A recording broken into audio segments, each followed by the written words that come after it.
Hoy vamos a ver las vanguardias mexicanas, la cultura popular y las vanguardias mexicanas.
La historia de la cultura popular la estábamos viendo en el programa pasado y estábamos viendo cómo se dan una serie de factores. Primero, el proceso aceleradísimo de urbanización de la Ciudad de México, del DF, el proceso de Lázaro Cárdenas de impulsar y darle todo tipo de apoyo a la cultura popular, el fenómeno de la radio y toda la manera como Agustín Lara va a crear todo un mundo en la radio a partir de sus composiciones, cómo van apareciendo los grandes intérpretes y los grandes artistas, los grandes cantantes de la música mexicana, cómo esos grandes cantantes se van a volver una especie de star system, o sea, de las superestrellas, cómo se va a desarrollar el cine mexicano de masas, el cine masivo, paralelo al desarrollo del cine en Estados Unidos por las alianzas estratégicas, porque Hollywood quedaba en la frontera. Habíamos visto cómo se va dando la época dorada del cine, que es la década del 30, la década del 40 y la década del 50, y habíamos visto de las grandes estrellas, de María Félix, de cómo el cine popular masivo articulaba las bandas sonoras. Era un cine que se daba alrededor de las canciones y las superestrellas eran los grandes cantantes. Y habíamos visto también cómo en el momento en que sale la televisión empieza a captar. Primero habíamos visto a Cantinflas como el personaje fundamental que va a crear toda una nueva mirada en el cine, va a crear este personaje del roto, el héroe popular que con su astucia siempre logra salir adelante, y habíamos visto cómo había creado una categoría en torno a la conversación, en torno a la habilidad de la lengua, y cómo hablaba y parecía que dijera muchas cosas, parecía que no dijera nada, pero siempre eran mensajes profundos y populares que impulsaban, digamos, el heroísmo y el valor de la gente del común, que era lo que Cantinflas significaba.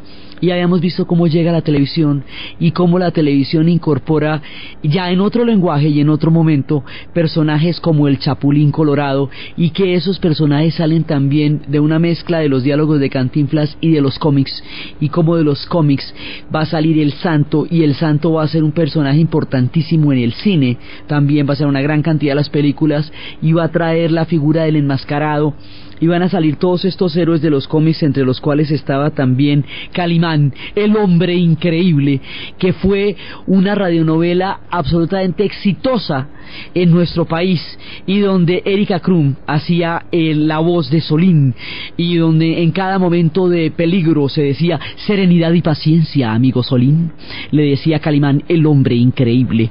Todo esto va desarrollando una cultura que va a tener una influencia poderosísima sobre nosotros, porque es el bolero, es la ranchera, es el cine, son los superhéroes tanto en los cómics como en la televisión. Y hemos visto el fenómeno de Roberto Gómez Bolaños y todos los personajes, desde el Chapulín, Chespirito, el profesor Chapatín, los chifladitos, todo el espectro de personajes que él hizo. Hemos visto cómo todo esto pobló el imaginario y la cultura popular mexicana, irradió por todas partes en América Latina en esta época y sigue siendo un referente permanente. Entonces eso era lo que estábamos viendo la vez pasada en torno al cine y en torno a todas estas miradas que los mexicanos nos dan con su cultura popular, y que toda América Latina va a tomar como referentes y como ejes de pensamiento y de referentes. Entonces va pasando todo esto, y habíamos hablado del cine, habíamos hablado cómo el cine va a quedar en un momento dado rezagado cuando Hollywood empiece a producir de nuevo, porque durante los años dorados del cine Hollywood estuvo completamente metido en el tema de la Segunda Guerra Mundial. Entonces ahí en los 40 hay un vacío, digamos, en la temática, que es el que hace que también vaya a tener el cine mexicano tanto auge. Pero aquí, en esta época, después de los 40 y a comienzos de los 50, va a pasar una cosa muy curiosa. Resulta que todas las vanguardias, entenderemos por vanguardias, que es lo que vamos a ver hoy, las vanguardias son los movimientos artísticos en los cuales grupos de escritores o de poetas o de pintores o de músicos logran ver a partir de su arte más allá de lo que un pueblo o una sociedad o un mundo ve en una época. Son los visionarios, son los que se atreven a mirar más allá por ese espíritu punzante que permite que el hombre cree nuevas realidades a partir de su talento y de sus visiones artísticas. Entonces hubo una gran época de vanguardias durante la época en el tiempo de los años 20 en Europa, pero esas vanguardias se vieron aplastadas por la Segunda Guerra Mundial, porque como habíamos visto en su momento, estaban justamente ubicadas en Berlín, estaban ubicadas en Hungría, en todos los países que fueron arrasados en un momento dado por la Segunda Guerra Mundial. Entonces esta gente se va, y se van, muchos de ellos se van a ir, y hay un momento en que al final de la Segunda Guerra Mundial, cuando está empezando la Guerra Fría, hay una sequedad en Europa. Europa se repone del batacazo de la Segunda Guerra Mundial y del suicidio de la razón, y no tiene ningún otro proyecto que tratar de entender qué fue lo que les pasó. Entonces la teoría crítica de la sociedad está desarrollando la reflexión sobre por qué se metieron en un lío tan horrible. Sartre está diciendo que antes de nacer no somos nada y después de morir no somos nada, y que la vida es un intermedio entre la nada y la nada. Hay un vacío existencial en Europa por la Segunda Guerra Mundial. En España está el franquismo, lo que hace imposible que las vanguardias surjan, porque es totalmente contrario al régimen. El último sobreviviente de la era del fascismo es Franco en España. En Rusia, en la Unión Soviética, está el estalinismo, que es la otra cara de la moneda, y que por razones completamente diferentes termina siendo lo mismo, que es suprimir la libertad de pensamiento de las vanguardias. Así que en Estados Unidos está el macartismo, que es una persecución a todo aquel que se oponga, que tenga una posición crítica frente al sistema, en la histeria de la Guerra Fría, que en ese momento se está montando de una manera apabullante y temible.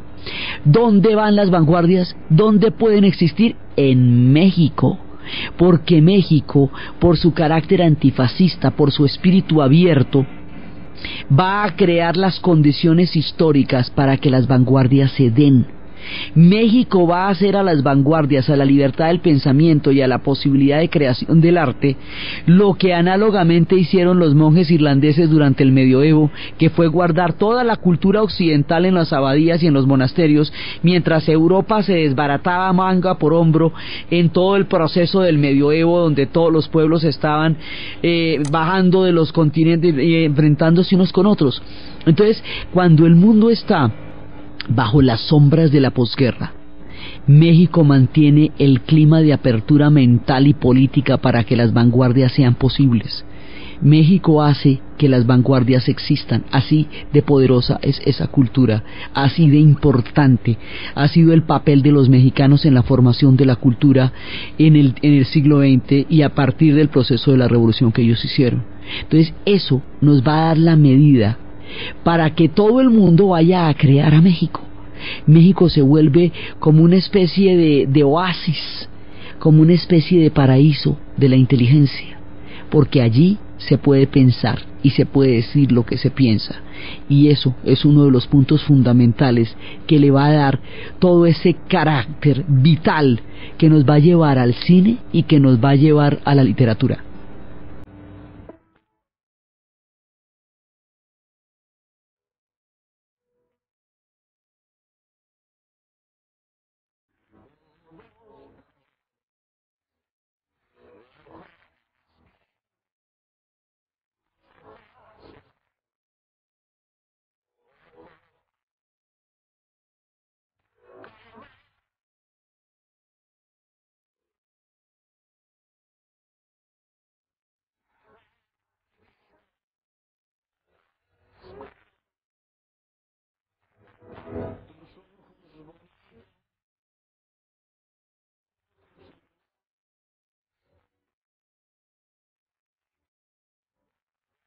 Este México se vuelve el lugar donde se pueden decir las cosas. Entonces allá llega, viniendo de la guerra civil, entre la gente que llega de la guerra civil, estuvo un momentico en Estados Unidos y luego va a llegar a México, un hombre que va a dar la conexión entre las vanguardias históricas europeas y la sociedad mexicana. Este hombre es uno de los grandes, se llama Luis Buñuel, el gran cineasta. Cuando el surrealismo se desarrolla en Europa, el surrealismo, dicen ellos, que es el encuentro de un paraguas con una máquina de coser sobre una mesa de disección. O sea, el surrealismo es la ruptura del discurso lógico. Es una tendencia artística que se va a desarrollar en Europa a partir del desastre de la Primera Guerra Mundial sobre la pregunta del suicidio de la razón. ¿Qué pasó cuando las sociedades más grandes, más evolucionadas aparentemente a partir de sus propias miradas, llegan a un punto de desarrollo altísimo y se destruyen en una guerra mundial y mandan a la muerte a 10 millones de pelados por nada, por una cantidad de causas que en últimas no tenían más fundamento que una entropía, un proceso de autodestrucción de los europeos? Entonces los europeos empiezan a pensar después de la Primera Guerra Mundial en el periodo entre guerras en las vanguardias, eso lo vimos en su momento. Los surrealistas empiezan a decir: el sueño de la razón crea monstruos, como alguna vez nos lo había advertido Goya. Estos que eran las culturas más racionales, mire la barbaridad que hicieron. Vamos a romper el discurso lógico de la razón, vamos a fragmentar el discurso y vamos a darle paso al inconsciente, para que el inconsciente nos empiece a relatar lo que la razón ya no nos está diciendo. Es el tiempo de la teoría psicoanalítica, es el tiempo de Freud. Cuando esto sucede, eso es una explosión que va por la pintura, y en la pintura pues vamos a tener todos los fenómenos del cubismo de Picasso, y vamos a tener a Max Ernst, y vamos a tener al gran Salvador Dalí, todos los personajes que van a poblar el mundo de los surrealistas en la literatura. El manifiesto de Breton, va a ser todo Antonin Artaud, todos los que van a crear esta corriente. En el cine, o sea, esto se va dando en la pintura, se va dando en la literatura a partir de Artaud y a partir del manifiesto de Breton, pero también se va a dar en el cine. En el cine, el que va a llevar el surrealismo al cine se llama Luis Buñuel, y la película arquetípica que lleva el surrealismo al cine es El perro andaluz, que es una proyección, una yuxtaposición de imágenes en un orden narrativo completamente diferente al orden lineal, que sigue siendo una crítica muy profunda a la moral y al mundo en el que Buñuel creció. Buñuel va a llegar a México y va a llevar, bueno, tenía ya una trayectoria por Estados Unidos.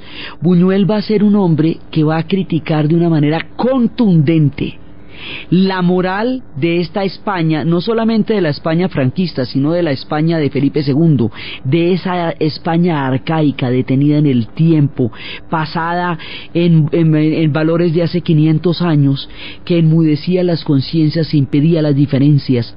Contra ellos va a ser implacable, y contra el papel que el clero jugó dentro de esos arquetipos españoles. Entonces va a ser películas del tamaño de la Vía Láctea, y va a ser películas durísimas como Viridiana, que es una crítica a la caridad por la caridad misma frente a la generación de trabajo, película prohibidísima durante mucho tiempo en España, va a hacer películas como Tristana, va a hacer películas, grandes películas va a estar haciendo Buñuel, El fantasma de la libertad, va a crear un universo, y en México va a ser Los Olvidados.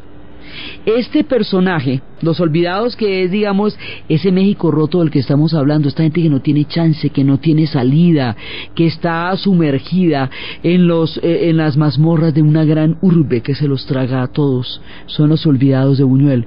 Buñuel trae por la vida de la historia estos hilos de las vanguardias y los va a llevar al cine, y en México se desarrolla no solamente el gran cine de masas, sino que se va a desarrollar un cine de autor, que con Buñuel empieza a entroncar con las vanguardias europeas, y es como la conexión que hace que un mundo pueda continuar su trayectoria de pensamiento en el otro, que con el Indio Fernández lleva al cine toda la perspectiva de esa tristeza de Rulfo y de ese mundo muralista de los pintores de la época de Vasconcelos que estábamos viendo. Entonces empiezan a desarrollar este cine de autor. Este cine de autor nos va a llevar a personajes de la profundidad de Arturo Ripstein.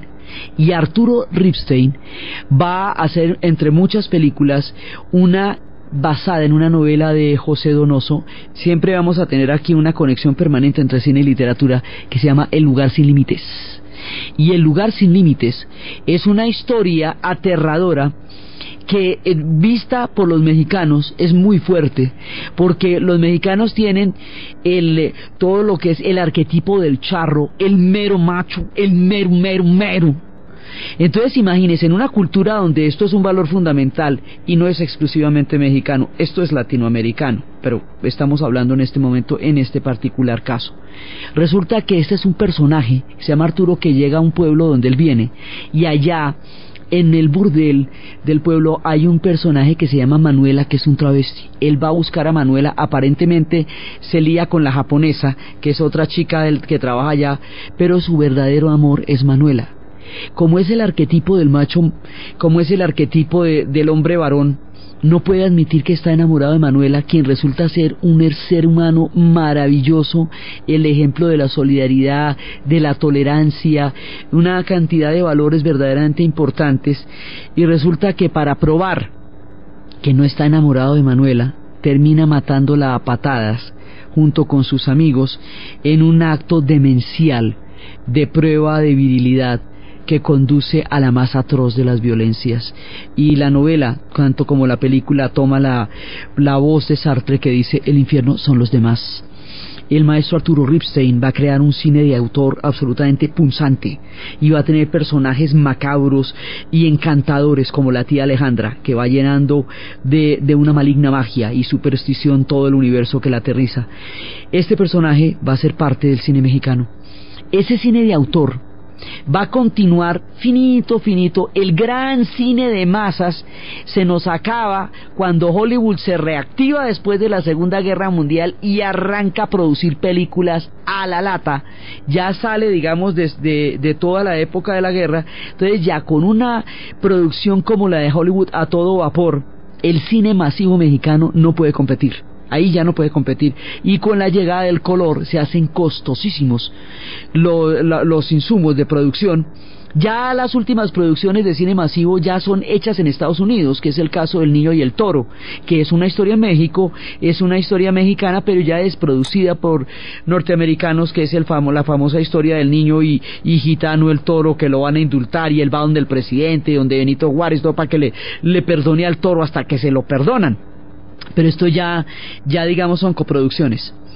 Este cine mexicano, que va a estar durante todo este tiempo, digamos, latente, porque pierde la conexión de masas por todo lo que le digo, porque no puede competir, va a resurgir, va a volver a conectarse de una manera masiva con el gran público hasta los 90s. O sea, es un montón de tiempo de latencia donde se están haciendo grandes películas, pero películas más de un círculo mucho más restringido, más de cinemateca, ya no las grandes producciones.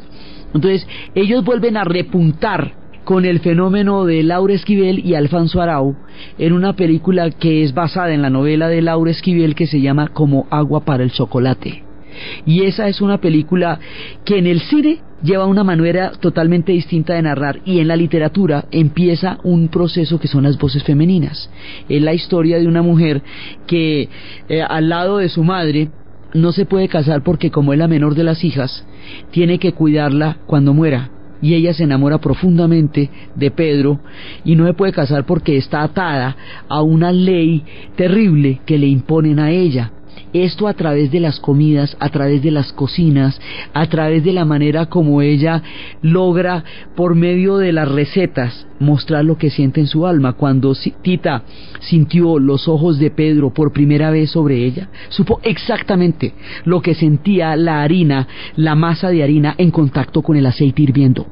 Así van contando la historia de Tita, y empiezan diciendo que lo malo de pelar cebollas es que uno comienza a llorar, y una vez que comienza a llorar, ¿qué tal que no pare? De pronto no puede parar.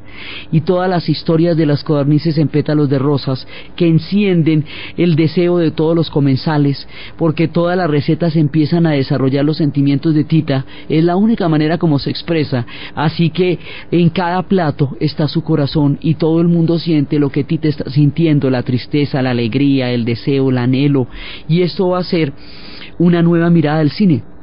Y ahí empiezan a llegar. Después de eso hay otro fenómeno muy grande, que es el paseo por las nubes, también con Alfonso Arau, que es sobre las vendimias, y es en la frontera, cuando un soldado regresa a su país y hay una chica que está embarazada y sola, y él hace las veces de marido y entra en ese mundo, en el mundo de los viñedos mexicanos. Ahí empiezan a desarrollar una nueva mirada del cine, y el gran público y toda la tecnología y el sistema de medios, ya el desarrollo de la cultura de medios de los 90 permite que el cine mexicano vuelva a acceder al gran público y nos empiece a contar historias fantásticas.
Después del fenómeno de Alfonso Arau y Laura Esquivel, aparece otra narración que se llama Y tu mamá también, de Alfonso Cuarón. Esa película es un viaje de dos adolescentes con una mujer mayor por todo México, a partir ella desarraigándose de su mundo y ellos descubriendo la vida y descubriendo la sexualidad. En el viaje de estos dos personajes, uno de los cuales se llama Tenoch, ahí le van mostrando a uno todo México, a donde llegan, qué va pasando, van donde unos pescadores, a esos pescadores más adelante los van a sacar de ahí para construir un hotel y van a terminar siendo los trabajadores de ese hotel y limpiando el piso donde antes fueron los lancheros y los dueños de esa tierra. Es una manera, casi que es un pretexto magníficamente bien hecho, con un altísimo nivel dramático, para mostrar la realidad de la nación mexicana en toda su diversidad a través de la ruta de estos tres que van atravesando México por todas partes, y tiene toda la ironía de por qué se llama Y tu mamá también.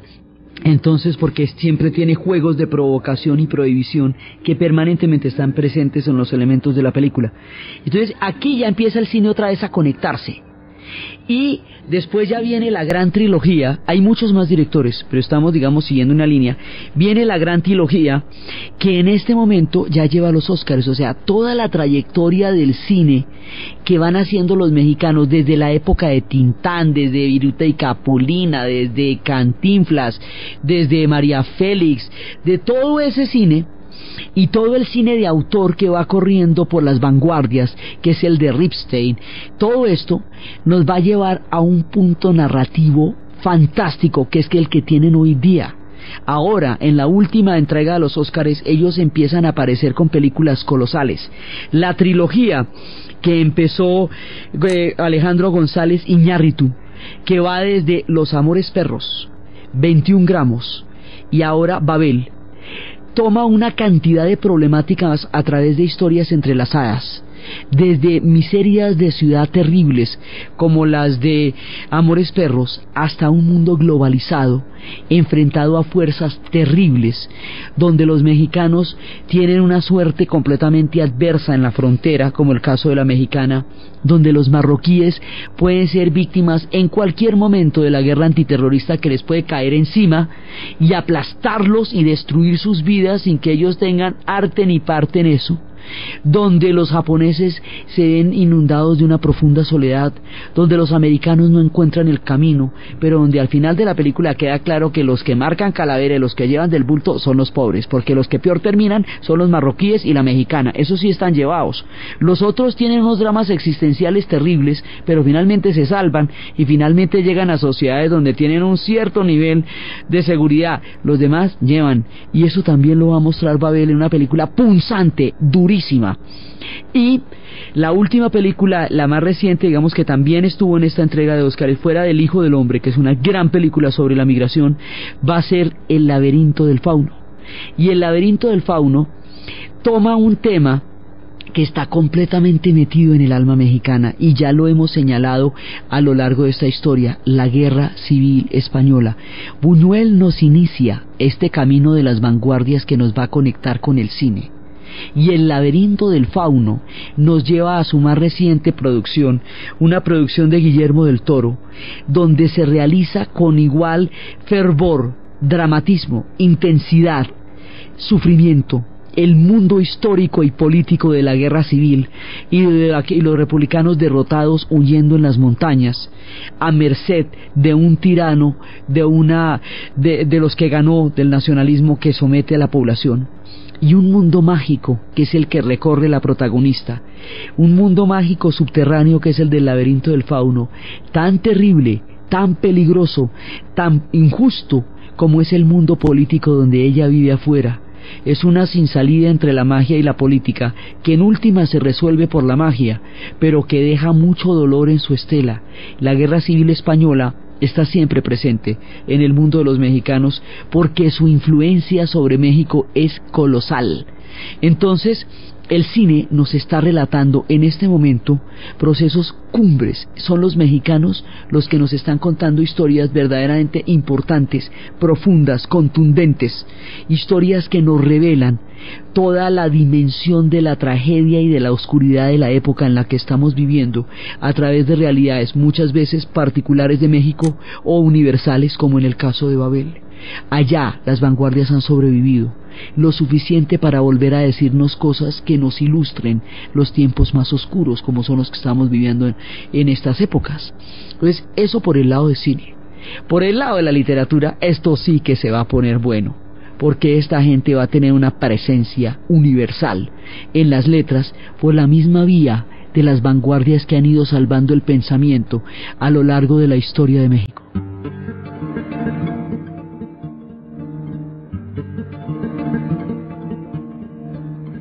Quiéreme mucho, dulce amor mío, que amante siempre te adoro.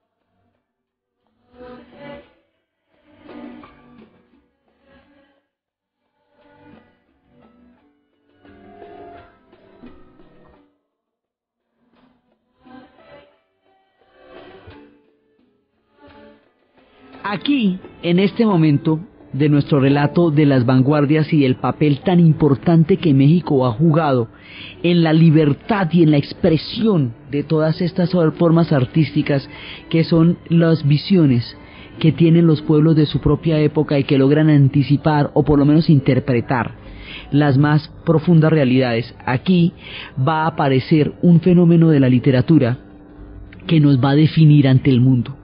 Se conoce con el nombre de el boom latinoamericano. Entonces resulta que los europeos están bajadísimos de nota con todo el tema de la reconstrucción y del horror que vivieron. Eso va a producir un vacío creativo entre los europeos porque quedaron muy mal imagínense, después de la bomba atómica, después del holocausto, es que realmente vivieron cosas terribles. Entonces el espíritu de la creatividad está adormecido por el espanto, por el horror, y ellos están en el análisis de qué fue lo que les pasó. Entonces estábamos hablando de esta época, y cuando la literatura europea tiene una merma precisamente por el daño al espíritu que ha producido todo el horror y el dolor que han vivido, en ese momento en América Latina se cruzan los tiempos y pasa una cosa fantástica. América Latina se está pensando a sí misma desde hace rato. Sí, ya Martí había empezado a sembrar la semilla, Vasconcelos había dado su proyecto del hombre cósmico, Mariátegui en el Perú había contado también una historia posible de América Latina. Pero ahora va a haber una ruptura narrativa. O sea, aquí va a venir una manera de romper con todo el lenguaje que la literatura tenía antes y de empezar a introducir temáticas mucho más complejas, mucho más de una perspectiva mucho más profunda de lo que es América Latina. Las ciencias sociales no nos podían definir, porque sus marcos conceptuales no incluían la fantasía, lo onírico, el sueño, lo mítico, lo ancestral, que forman parte del universo y del quehacer de la literatura. Entonces, en la literatura va a pasar una cosa del otro mundo. Nuestro pensamiento, nuestra manera de entendernos, va a crear por fin lo que tanto se estaba buscando, el proyecto América Latina. Y el proyecto América Latina, la definición de lo que nosotros somos como continentes, como continente y como historia, se va a plasmar en un género, la novela. Y surge la novela del boom latinoamericano. Y ellos nos van a narrar, si hay alguna manera de entender esta complejísima realidad que nosotros vivimos y la reiteración de nuestros ciclos, es leer nuestras novelas. Es ahí donde estamos retratados. Entonces eso tiene 4 grandes.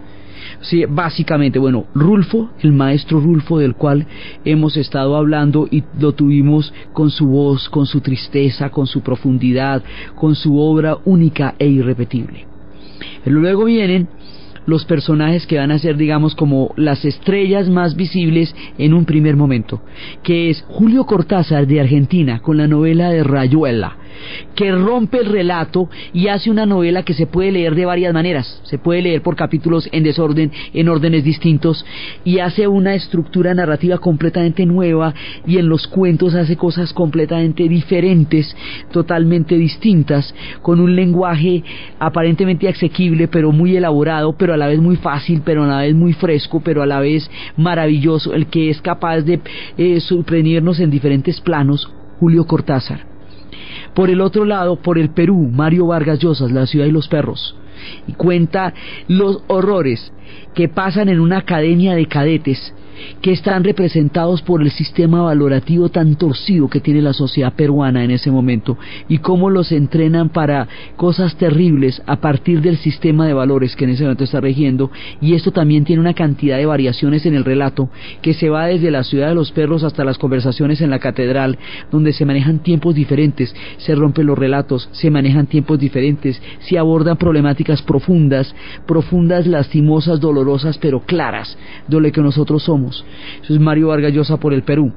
Por Colombia, otro personaje que nos va a poner en la escena de este acto universal de nuestra literatura en el siglo XX, Gabriel García Márquez con 100 años de soledad.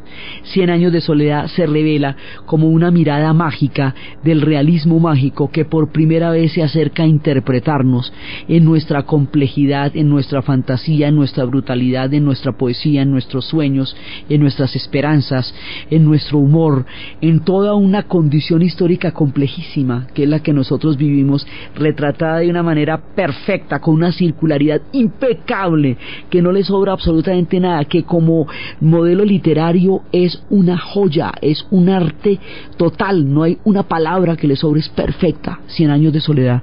Eso produce un asombro en el mundo que nadie lo puede creer, y hoy la gente lo lee en griego en los aeropuertos, lo lee en japonés, lo lee en todas partes, porque nosotros entramos en el universo de la historia de la literatura del siglo XX por esa novela, por 100 años de soledad. Y el propio de los propios, el que nos invitamos para nuestro relato, Carlos Fuentes. Entonces, el maestro Carlos Fuentes, nosotros habíamos hablado de él en el tiempo de la muerte de Artemio Cruz, en esta parte en la que la novela empieza a tomar la Revolución Mexicana como un acto fallido. La Revolución Mexicana le da identidad a este pueblo para un lado o para el otro, ya sea porque la emulen, porque la evoquen, porque todo el tiempo estén emocionados y maravillados de haberla vivido, o ya sea porque la consideren fracasada, parcial, trunca o traicionada. Para un lado o para el otro, la Revolución Mexicana sigue siendo, durante todo el siglo XX, el ícono referencial de los mexicanos. Ellos se ven es ahí. Entonces, habíamos visto en la muerte de Artemio Cruz cómo se nos juntan los dos planos. El plano de Artemio Cruz como revolucionario, y luego como hacendado, y luego como el hombre que se va acomodando y va traicionando sus ideales para meterse en la fortuna y en las haciendas. El tema del poder, que es tan recurrente en Fuentes, que también lo vimos en Gringo Viejo. Y por el otro lado, el de su hijo, que llevado por sus ideales en el estado más puro, más idealista, más altruista, muere en la Guerra Civil Española, y de esa manera le destroza el corazón a su padre, no solamente por haberlo perdido, sino por haberlo perdido luchando por sus ideales. La Guerra Civil Española siempre, ¿no?, una y otra vez metidas en la historia de los mexicanos, indisolubles, profundamente unidas. Entonces, Carlos Fuentes se nos va a aparecer en lo que se llama el boom. El boom son los novelistas que hicieron la tenacidad de la literatura latinoamericana. Esos son los duros del paseo.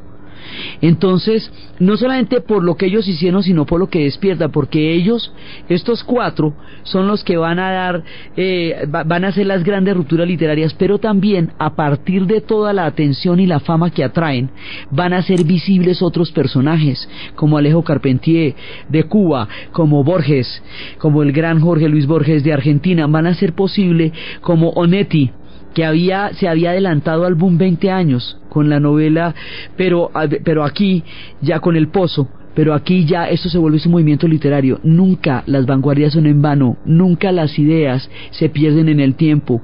En un momento pueden parecer solitarias y luego formar parte de un gran movimiento. Entonces, en este movimiento grandísimo es donde se nos va a aparecer Carlos Fuentes con La Región Más Transparente. Y La Región Más Transparente es un ambiciosísimo proyecto para retratar la Ciudad de México en su complejidad, en su miseria, en su maravilla, en su desencanto. Son una cantidad de valores. Son héroes tristes los de Carlos Fuentes, son banqueros, son arribistas, son hombres de negocios, son aristócratas, niñas bien, intelectuales, periodistas, choferes, gente de los barrios, políticos, rufianes, cuyos destinos individuales componen una vida alocada, febril, siniestra en las metrópolis. Es un mundo como carnavalesco, pero es obsceno. Es una lucha perpetua donde todo es viejo o escandalosamente nuevo, donde todo explota, donde todos son detonantes, donde los pobres viven irritados, donde los ricos no han tenido tiempo de acostumbrarse a una reciente adquirida riqueza.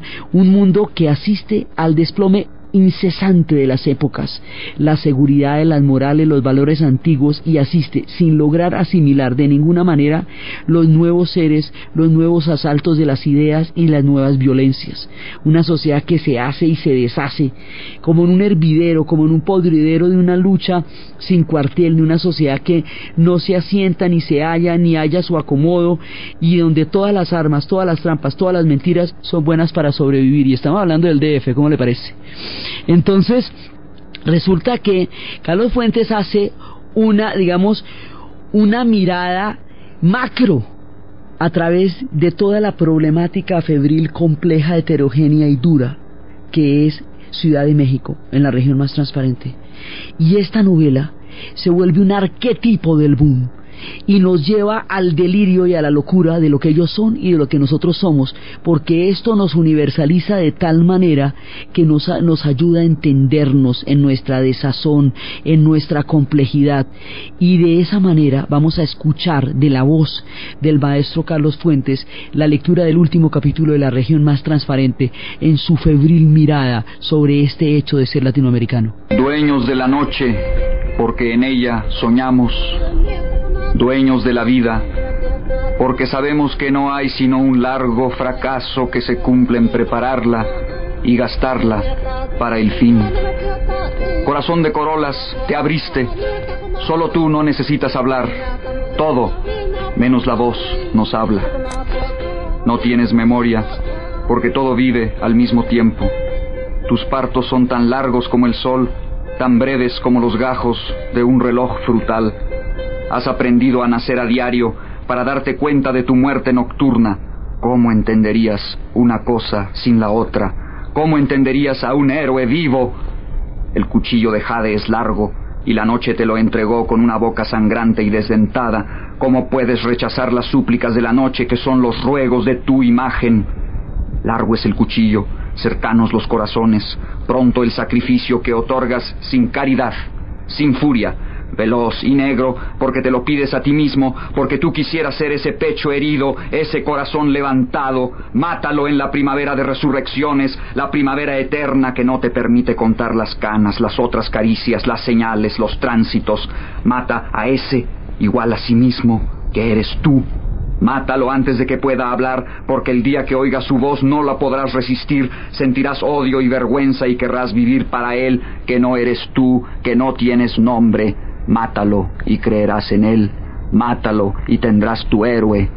Acerca el fuego a sus pies, para que la carne ascienda hasta el polvo y tus restos vuelen sobre el valle, exactos sobre el meridiano de los nombres, nombres densos y graves, nombres que se pueden amasar en oro y sangre, nombres redondos y filosos como la luz del pico de la estrella, nombres embalsamados de pluma, nombres que gotean los poros de tu única máscara, la máscara de tu anonimato, la piel del rostro sobre la piel del rostro, 1000 rostros, una máscara, Acamapish. Todo este torrente creativo que nos recuerda al Ulises de Joyce, toda esta mirada gigantesca nos va a poner en la primera línea de la literatura universal. Hay un vacío en todas partes y en América Latina se desborda la creatividad de una manera impresionante.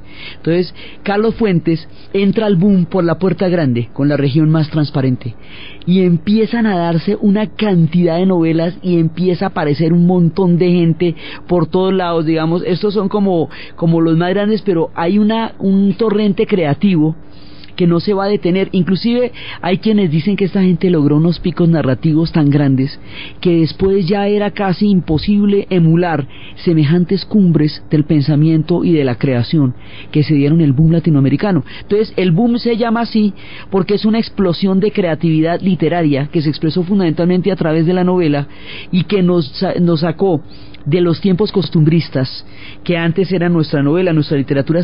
Mucho tiempo duró describiéndonos en nuestras costumbres cotidianas, manejando esa dicotomía de civilización-barbarie de la época del Ariel, de la época de Rodó, esta época en la cual siempre nos situábamos en esa doble mirada, pero ya Vasconcelos nos sacó de ese problema con El hombre cósmico, que unía el alma latinoamericana salvaje con la herencia clásica europea en un nuevo hombre cósmico. O sea, nosotros empezamos a ponernos en el mapa del mundo, a ser considerados un proyecto, un futuro, una nueva mirada, a empezar a ser vistos por primera vez a través de nuestra literatura.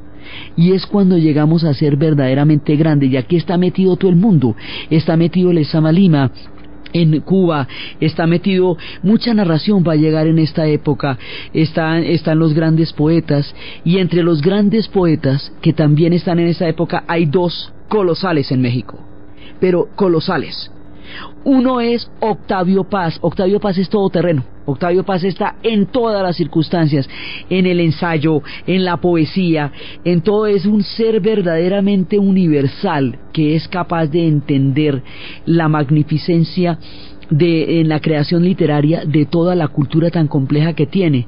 Dicen de él y dicen de Carlos Fuentes que estos son ya escritores verdaderamente modernos, porque son los que entienden el papel del escritor en el mundo en el que nacieron y en el mundo en el que vivieron. Entonces está Octavio Paz con su Laberinto de la Soledad, con toda su mirada del mundo, y por el otro lado hay otro personaje que es punzante, fantástico, que es José Emilio Pacheco, poeta impresionante cuya voz vamos a escuchar a continuación. Del mismo libro El silencio de la luna voy a leer ahora una serie de poemas muy breves que tienen el título común de Astillas. El ciclón. El ciclón, odio inmenso, espada que llamea en el incendio del aire. Anuncio.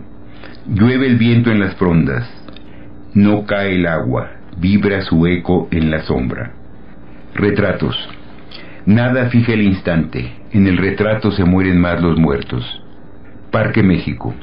Lumbre del sol flotando en el estanque, el universo es agua. Limpieza étnica. Dijimos nunca más, y ahora monstruosa se repite la historia. Escritura. Consuelo de la letra, la hosca vida encerrada en algunos signos. Colibrí. El colibrí es el sol, la flor del aire entre las dos tinieblas. Dragones. El que derrota al monstruo y ocupa su lugar se vuelve el monstruo. Civilización. La mente dice quiero, el cuerpo dame, la conciencia aparta la vista. Esperanza. El futuro nunca lo vi, se convirtió en ayer cuando intentaba alcanzarlo. Posmodernidad. La supercarretera hacia la nada, a la orilla el cementerio de automóviles. Playa. Estalla el mar contra la arena errante y no vuelven a verse. Paisaje mexicano. Piedra en el polvo, donde estuvo el río, queda su lecho seco. Estas son las voces que nos hacen vernos, estas son las letras que nos hacen comprendernos. Y así va siguiendo la literatura de los mexicanos metida en nuestro gran boom. Esto es un universo, ya le digo, enorme, pues hay muchísima gente ahí en todas partes. En el Perú está Escorza, en todos lados, y están los poetas y está todo el mundo narrándonos. Lo que hay es que leerlos, lo que hay es que mirarlos para podernos ver en lo profundo. Miren la profundidad de las cosas que esta gente está escribiendo en este momento. Entonces el boom nos hace visibles ante el mundo como una cultura llena de creatividad, de contradicciones, de dolores, de exuberancias, de magia, de espíritus ancestrales. Fuentes utilizan mucho espíritus ancestrales, mitos de otros tiempos, cadáveres de pueblos y de historias que irrumpen de una u otra manera en la realidad cotidiana y urbana, porque nosotros nunca terminamos de ser completamente urbanos, porque todos los mitos están detrás de nosotros también, y esta gente va creando una cosa impresionante. Y esa es la época del boom, es en los 60s, y después vienen otros personajes como Volpi, que va a crear un mundo fantástico a partir de la matemática y a partir de las claves de la guerra. Y luego vienen las mujeres. En los años 90 empiezan a aparecer personajes como Laura Esquivel, que habíamos hablado en Como agua para el chocolate, y empieza a aparecer otro personaje como es María Ángeles Mastretta, con una novela que se llama Arráncame la vida. Y estas novelas empiezan a mostrar las voces femeninas, las mujeres empiezan a hablar a través de la literatura. María Ángeles Mastretta decía en una entrevista que ella trataba de crear personajes que no estuvieran condenados a tanta tragedia, pero heroínas que no fueran tan trágicas como Frida o como Tina Modotti, heroínas que tuvieran salida. Entonces le preguntaban, si usted hubiera hecho a Ana Karenina, si Ana Karenina fuera suya, ¿cómo sería? Y ella dice, si Ana Karenina hubiera sido mía, no, ella hubiera tenido una salida. Ella no hubiera tenido que arrojarse a las redes de un riel, a los rieles de un ferrocarril, para terminar con una existencia que no podía resolver. Ella hubiera tenido una salida. Entonces las voces femeninas, que son, o sea, para que se lleguen a escuchar en esta sociedad, eso es un trecho largo, también forman parte de la novela. Y todo este aspecto, o sea, México es tanto el Chapulín, como el Santo, como los cómics, como Cantinflas, como Tintín. Tanto es eso, como Carlos Fuentes, como Octavio Paz, como Arturo Ripstein, todo eso es parte de la cultura mexicana porque ellos navegan en muchos niveles y en muchos mundos y su influencia nos llega por muchos lados, nos llega por el bolero, nos llega por la ranchera, nos llega por el cine, nos llega por la novela, porque han producido un mundo gigantesco. Entonces, ¿cómo se va a formar un mundo para la juventud? ¿Cómo se va a formar el rock and roll, la nueva ola? ¿Cómo se va a llegar a formar el movimiento estudiantil, que va a ser un punto crucial en la historia reciente mexicana, que son los movimientos estudiantiles del 68 que llevarán a la tragedia de Tlatelolco, y la historia musical que se va creando alrededor de la aparición del rock y la aparición de un mundo para la juventud? Eso es lo que vamos a ver en el siguiente programa. Entonces, desde los espacios más creativos, de las cumbres de la narración latinoamericana, a partir de la novela de México, desde el cine más impresionante, más elaborado, más maravilloso que nos puede narrar la tragedia y la profundidad de las épocas en las que vivimos, desde la visión histórica que sitúa a la literatura mexicana y a la latinoamericana en el primer plano del mundo durante la era del boom, en la narración Diana Uribe, en la producción Jessy Rodríguez, y para ustedes feliz domingo.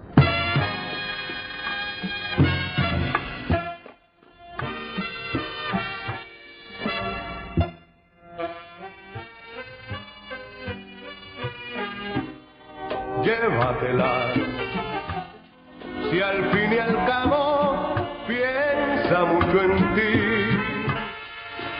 por la forma en que